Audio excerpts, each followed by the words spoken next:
welcome back to Predatory Fins. As you can see, the shop is loaded with this water toads. There's a reason why we loaded up on them. There's a reason why they're here taking space. We were supposed to be finished our store, but we actually have to do a major fish delivery this week. So that's why we got all these totes and these giant bags. They're gonna go in it. At the same time, our concrete is being poured back here. This is gonna be part of the parking lot. They're gonna pour concrete on that side and this side right here, and this is gonna be our handicap entrance. So this is one of the things that the town requested, to extend the parking lot. So we're doing that. Next thing you know, we're gonna change this entire fence all the way around, because we already changed the back and we already put the plants or the trees up like was requested as well. So these are the two things. And then after that's done, we're gonna stucco the entire building on the outside with extra insulation to help us through the winter. Feijai, look, you're cheating already, bro. You're cheating. What, stress? Stress is causing you to eat more? It's like popcorn. This giant bag right here is for Feijai to go in so he can stop eating for 24 hours. That's the way he does his, the new fasting technique. yeah, we have to tie him up so he doesn't eat. All right, so what's the plan here, Feijai? We're getting the rags. We're getting the rags. We're getting the bags ready. The bags. For a major fish delivery, right? Yep. So guys, you see the size of these bags, they're huge. That means the fish that are going to go in there are going to be huge as well. Some of the fish are in that tub, some of the fish are in here, and some of the fish are in the front tank as well.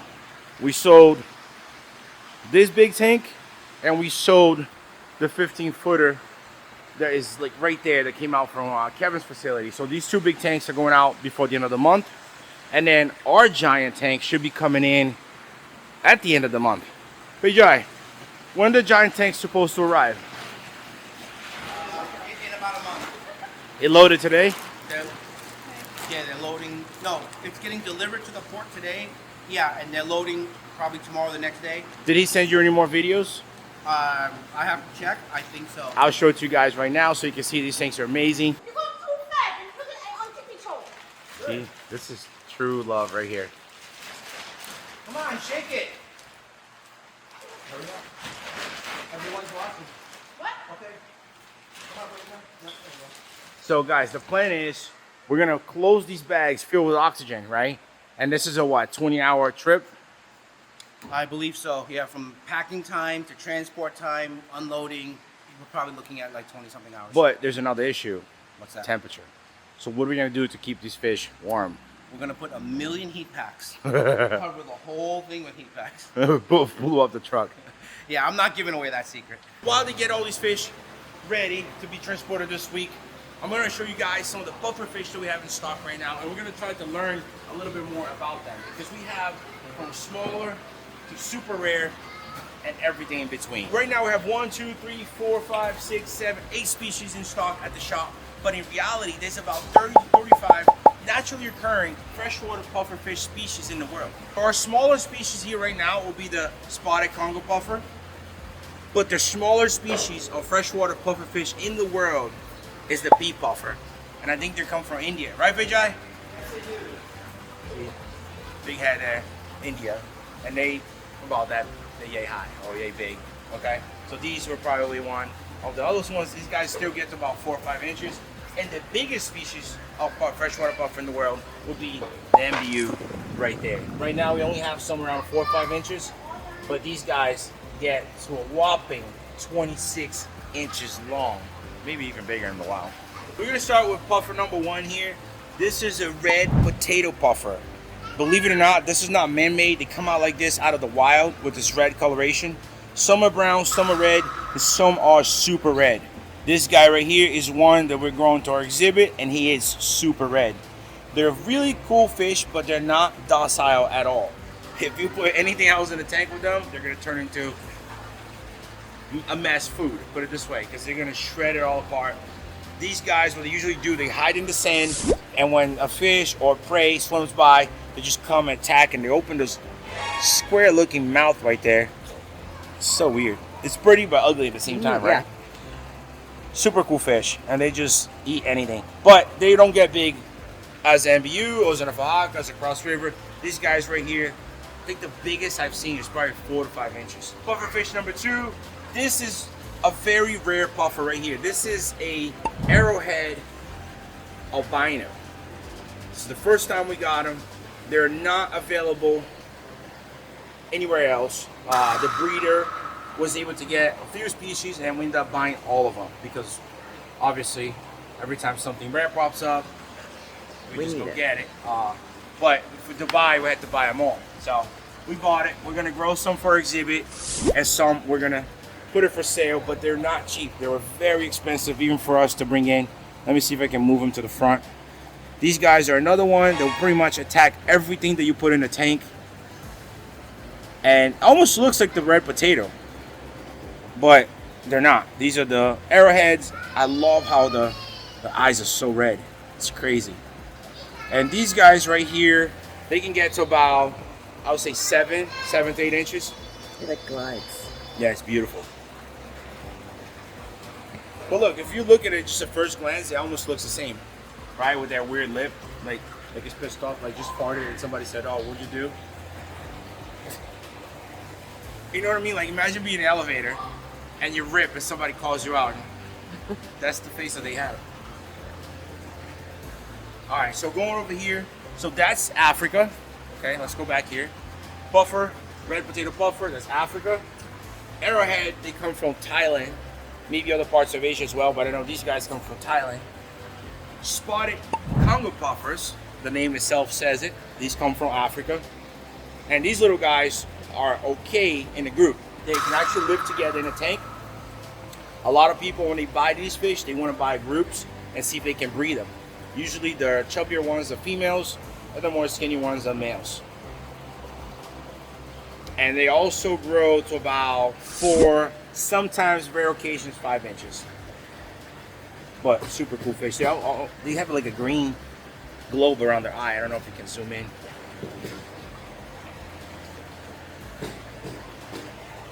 Pufferfish number 4. These guys, okay, they're super cool, unique looking. Now, they usually have a darker coloration, but because of the tank is so bright, their colors are not really displaying. But this is a humpback dragon pufferfish. These are super fat. They seem to be friendly. Yeah, even with other fish, because I've seen them on the tank with the stingrays. And like, look at this. They're super, super cool fish. I think they get a little bit bigger than this, but this is pretty much an adult. Look at the way he's like puffing up a little. You don't want to make puffer fish blow up or pull him out of the water. But one time, Kevin and I were talking to our African supplier, and he said when puffer fish puff up, it's a defense mechanism, right? So why would they die from doing that? Like, it doesn't make sense. So he said there's certain areas in the river where it's very polluted, and when the pufferfish is swimming through those areas, what they do is they puff up to go above water and float, and then go back down when they feel like the water is safe. He told us that he has video that I asked for it. He never sent it, but it's a cool story. I think it makes sense, right? Because if it's a defense mechanism, the water is dirty, it would be cool for them to just puff up, float, and then go back under. If it's real or not, they do that even when other fish are trying to attack them. Like I've seen in the ocean, dolphins trying to get those pufferfish that have poison in them to get them high. And the pufferfish puffs up so the dolphin can't really bite him. So it's something that they do. These guys right here are super, super cool. They're really ugly too. That one's a little pissed off. This guy's more friendly. Here you go, buddy. I'm not gonna eat you, I promise. And they have like this weird scales, almost like little pimples everywhere. But nonetheless, really cool fish. And what I noticed from all the freshwater puffers, these dudes have the biggest eyes. So you can tell that they need the eyesight to hunt and catch their food. And to us, they're eating cutfish, shrimp, krill. I'm sure they'll eat. Look, this one. God, look at their mouth. So weird, but so unique at the same time. You know, maybe we'll have enough space at the exhibit that we can have an entire collection of pufferfish, freshwater pufferfish from around the world. So if there's 30 of them, right? We have 30 tanks, and we can display each one of them. They'll probably even breed here, for sure. But sometimes you come across things like this that are not in the wild. This guy right here, it's gonna be hard to see it because the colors are still a little faded. This is a cross between a MBU and a Fahaka. And he's the only one that we have. This is a breeder overseas that did it. And I mean, I can see the lines, a mixture of lines with the spot. This is more of straight lines, but I can't wait to see what this guy would turn out to be once he gets big. They weren't cheap. We only have one left because we decided to keep it for our exhibit. But I think it's pretty cool to see something like that. Look, this one right here, for example, this is a MBU. You can see how the lines are not so straight. It's more patterned, right? Right now we only have smaller ones, so that's why we pulled this little guy out. But this is the largest freshwater species of pufferfish in the world. And they're very, very personable as well. I have friends that keep a group in the tank. I have friends that keep them with other fish. And they will literally come out and eat out of your hand. So I say these two right here are probably okay for you to hand feed. I really wouldn't try these guys because they're a lot more aggressive towards food. Over here we have a puffer that is very desirable in the hobby right now. It's just started coming out through the recent years. This is a cross river puffer. Very, very beautiful fish. Right now his colors, he's probably a little stressed out for being in this tank. His colors are more like the dots that you see right there with the really bright dots. They're very, very beautiful fish. Very personable as well. And pretty much have the same behavior as a Fahaka. And talking about Fahakas, the last puffer that we have is right here. And you can see this is a red line Fahaka. They're a little bit more high end than a regular Fahaka because the lines are red. They come from a different part of the river where I guess the lines are reddish, more reddish than the other. Yeah, they come from Africa. So all beautiful fish, and I think once you put them in a stable tank with like a background with rocks, driftwood, then you can truly see their colors and really appreciate these amazing fish. So in the comments below, which one is your favorite puffer, right? One that we don't have here, or from this list. You have the red potato puffer, the albino arrowhead, the spotted congo, dragon humpback, Fahaka, cross river, MBU hybrid, and MBU. Let me know in the comments below which one of these puffers is your favorite, and maybe one day you can get one, and maybe one day you can say, you know what, let's go talk to Fajai about setting up a whole pufferfish exhibit over here. Check it out. This video gets 5,000 likes. Oh, another one of these? Yes, because now we got to do stingray videos. We have one coming out for you guys on his channel. So if you haven't subscribed, please subscribe to Stingray Biology to push this guy here to start posting videos on his channels as well. But we do have a video that we were in Thailand or China. It was all about stingrays, and we're going to put it on his channel. So if you guys want to watch it, make sure you go over there. Subscribe.